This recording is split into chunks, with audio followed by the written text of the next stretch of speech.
साथियों, मैं आर के सिन्हा द इग्नाइट इंस्टीट्यूट की ओर से जैसा कि आप लोगों को पता है कि आज हाल ही में आपको one nation one election election का जो है मुद्दा काफ़ी गरमाया हुआ है और आज ही मोदी कैबिनेट ने इसको मंजूरी दे दी है।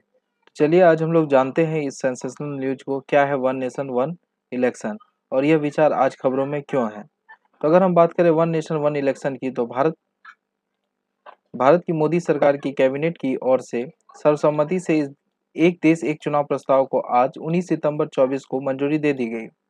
पूर्व राष्ट्रपति रामनाथ कोविंद की अध्यक्षता में बनी समिति की रिपोर्ट के आधार पर मोदी सरकार ने वन नेशन वन इलेक्शन को हरी झंडी दी है। तो जैसा कि आपको पता है, मोदी गवर्नमेंट जो है वन नेशन वन इलेक्शन को सहमति दे दिया है।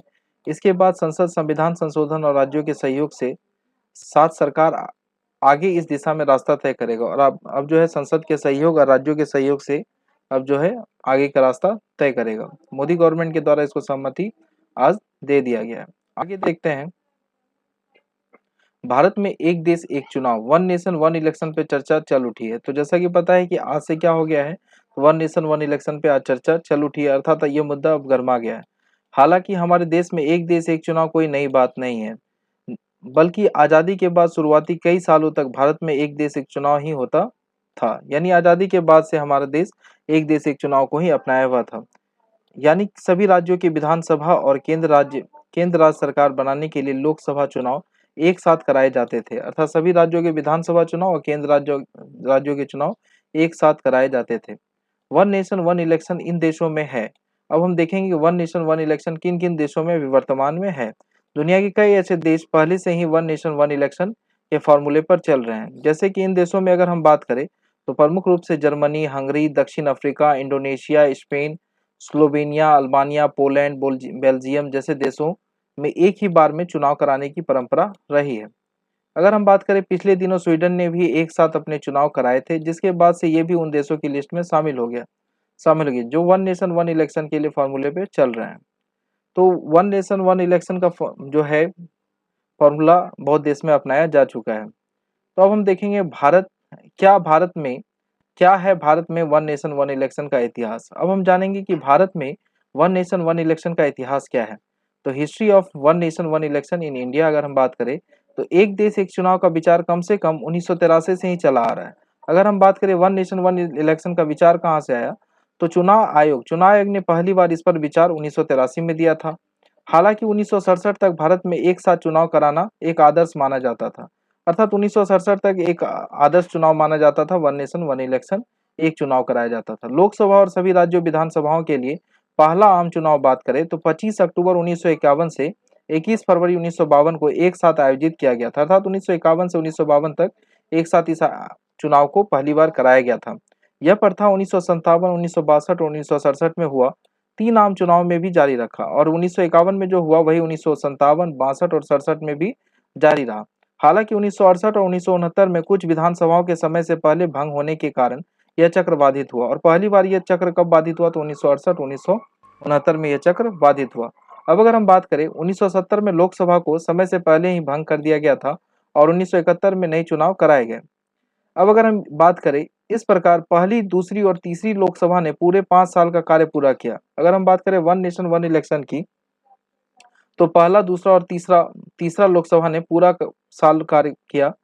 वहीं लोकसभा और विभिन्न विभिन्न राज्य विधानसभाओं के समय से पहले विघटन और कार्यकाल विस्तार के परिणाम स्वरूप लोकसभा और राज्य विधानसभाओं के लिए अलग अलग चुनाव हुए।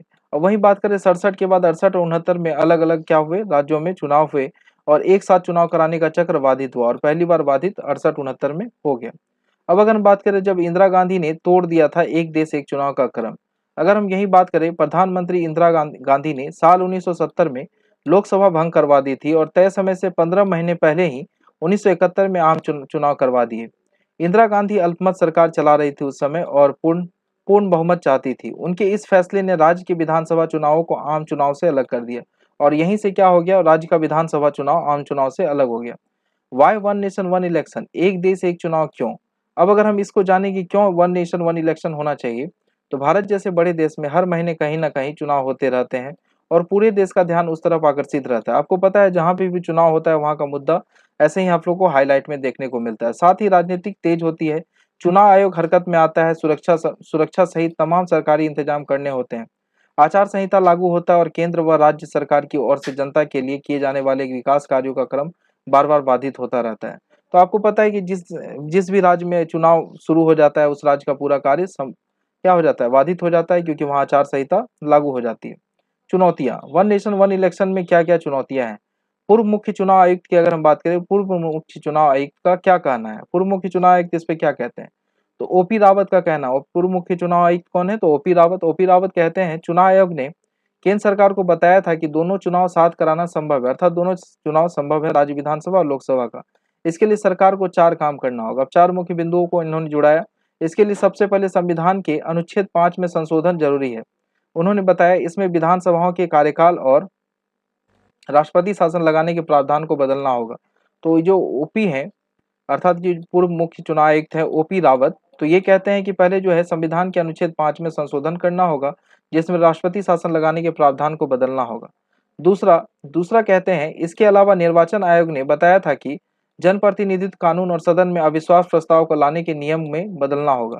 अर्थात अविश्वास प्रस्ताव को बदल के इसके जगह पे, अविश्वास प्रस्ताव की जगह पे रचनात्मक विश्वास प्रस्ताव की व्यवस्था करनी होगी। अब बात करेंगे रचनात्मक विश्वास प्रस्ताव क्या है। तो रचनात्मक अविश्वास प्रस्ताव के साथ यह भी बताना होगा कि किसी सरकार को हटाकर कौन सी नई सरकार बनाई जाएगी जिससे सदन को विश्वास होगा, ताकि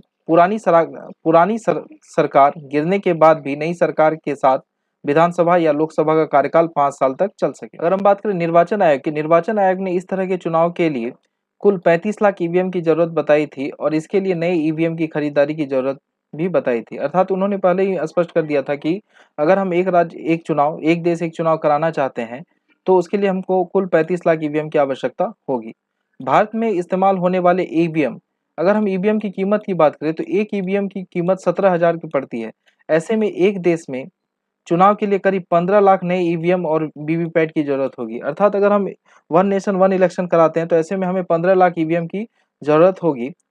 ओपी रावत के मुताबिक अगर चुनाव आयोग को आज के हिसाब से करीब 12 लाख अतिरिक्त ईवीएम और वीवीपैट की जरूरत होगी, तो इसे बनाने में 1 साल से ज़्यादा का समय लगेगा। अर्थात ईवीएम अगर हम चाह भी लें, तो भी उसको 1 साल से पहले हम लोग तैयार नहीं कर सकते हैं, 12 लाख से 15 लाख ईवीएम को। भारत के पूर्व मुख्य चुनाव आयुक्त एस वाई कुरैशी ने बीबीसी को बताया है कि अगर लोकसभा, विधानसभा और स्थानीय निकायों के चुनाव एक साथ कराए जाएं, तो इसके लिए मौजूदा संख्या से 3 गुना ज़्यादा ईवीएम की जरूरत होगी। अर्थात वन नेशन वन इलेक्शन कराते हैं तो सबसे बड़ी समस्या हम लोगों को ईवीएम की आने वाली है। और ईवीएम का कॉस्ट, जैसा कि आपको पता है, एक ईवीएम एप्रॉक्स 17,000 पड़ रहा है। तो ऐसे में बहुत सारा अमाउंट हमको चुकाना पड़ेगा। रामनाथ कोविंद की कमेटी ने क्या सिफारिश की थी? अब हम देखेंगे रामनाथ कोविंद की कमेटी की सिफारिश के आधार पर ही इसका चुनाव किया गया है। तो रामनाथ कोविंद के नेतृत्व वाली कमेटी लोकसभा और राज्य विधानसभाओं के लिए एक साथ चुनाव चुनाव कराने की सिफारिश की थी। तो जैसा कि आपको पता है, वन नेशन वन इलेक्शन का जो है रामनाथ कोविंद की कमेटी ने सिफारिश की है, जिसके बाद 100 दिन के भीतर एक साथ स्थानीय निकाय चुनाव कराने की सिफारिश की गई है। अर्थात रामनाथ कोविंद की कमेटी में 100 दिनों के भीतर में ही स्थानीय निकाय चुनाव कराने का सिफारिश किया गया है। कमेटी ने सिफारिश के क्रियान्वयन पर नजर रखने के लिए क्रियान्वयन समूह गठित करने का भी प्रस्ताव दिया। अर्थात कमेटी जो है इस पे नजर रखने के लिए क्या करेगा, तो क्रियान्वयन समूह समिति का गठन करने का प्रस्ताव दिया है। उसने कहा था कि, अर्थात रामनाथ कोविंद की कमेटी ने कहा था कि एक साथ चुनाव कराने से संसाधनों को बचाने में, विकास और सामाजिक एकजुटता को बढ़ावा देने, लोकतंत्र की नींव को मजबूत करने और भारत की आकांक्षाओं को साकार करने में मदद मिलेगा। तो इस उसके लाभ को बताया है। कमेटी ने भारत के चुनाव आयोग द्वारा राज्य निर्वाचन प्राधिकारियों से विचार विमर्श कर एक साझा मतदाता सूची और मतदाता पहचान पत्र बनाने की भी सिफारिश की थी। अर्थात जब वन नेशन वन इलेक्शन होगा तो ऐसे में साझा मतदान सूची बनाने की आवश्यकता है। अभी लोकसभा और विधानसभा चुनाव कराने की जिम्मेदारी भारत के निर्वाचन आयोग की है, जबकि नगर निगम पंचायतों के लिए स्थानीय निकाय चुनाव राज्य निर्वाचन आयोग के द्वारा कराया जाता है। तो अभी भी आपको पता है कि राज्य निर्वाचन आयोग और राष्ट्रीय निर्वाचन आयोग अलग है। कमेटी ने 18 संवैधानिक संशोधन की सिफारिश की है, जिसमें से रामनाथ कोविंद की कमेटी ने 18 संवैधानिक संशोधन की भी सिफारिश की है, जिनमें से अधिकांश राज्य विधानसभाओं द्वारा अनुसमर्थन की आवश्यकता नहीं होगी, और जिसमें जो है राज्य विधानसभाओं के अनुसमर्थन की आवश्यकता नहीं है।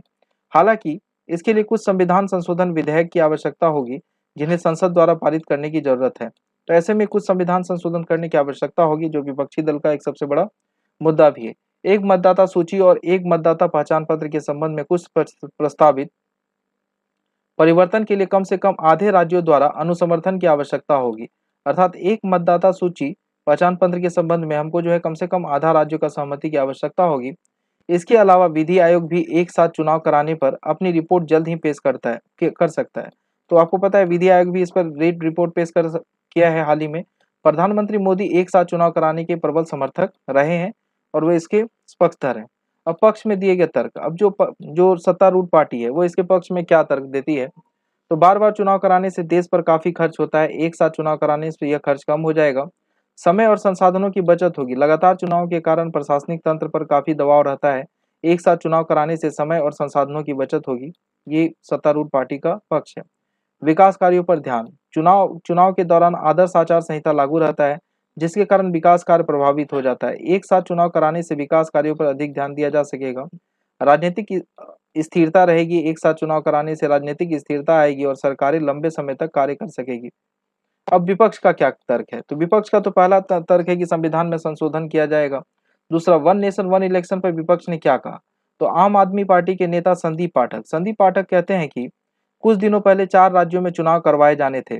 4 राज्यों में चुनाव करवाए जाने थे, लेकिन उन्हें सिर्फ हरियाणा और जम्मू एंड कश्मीर का चुनाव का ऐलान किया और महाराष्ट्र और झारखंड को छोड़ दिया गया। अर्थात कुछ समय पहले 4 राज्यों में चुनाव होने थे, जिसमें सिर्फ हरियाणा और जम्मू एंड कश्मीर का पहले घोषणा किया गया और महाराष्ट्र और झारखंड को छोड़ दिया गया। अगर चुनाव आयोग 4 राज्यों में एक साथ चुनाव नहीं करवा सकते हैं, तो वे पूरे देश में एक साथ चुनाव कैसे करवाएंगे? ये उनका जो है थोड़ा-सा संदेह जाहिर करता है। अगर एक राज्य सरकार टर्म पूरा करने से पहले ही गिर जाए, तो क्या होगा? क्या राष्ट्रपति शासन लगाया जाएगा? क्या यह राज्यों को अस्थिर करने का प्लान है? तो ये कौन कहते हैं? तो ये जो हमारे आम आदमी पार्टी के नेता संदीप पाठक का ऐसा विचार है। अब वहीं अगर हम बात करें कांग्रेस के सीनियर नेता टीएस सिंहदेव, अब अगर हम बात करें टीएस सिंहदेव ने कहा है कि यह आज के समय में और संविधान के तहत संभव नहीं है। आज के समय में वन नेशन वन इलेक्शन संभव नहीं है। उन्होंने कहा है कि मान लीजिए जनवरी 25 में वन नेशन वन इलेक्शन लागू हो गया। अब पूरे देश की सब विधानसभाओं और लोकसभाओं के लिए एक साथ चुनाव होंगे। अगर किसी राज्य या केंद्र की सरकार 2 साल बाद गिर जाती है और यह सरकार 5 साल के लिए चुनी जाती है, यानी इसका अगला चुनाव 2032 में आएगा, जहां सरकार गिर चुकी है और बाकी जगहों पर 2030 में चुनाव होगा। तो इस स्थिति में वन नेशन वन इलेक्शन का क्या तात्पर्य है?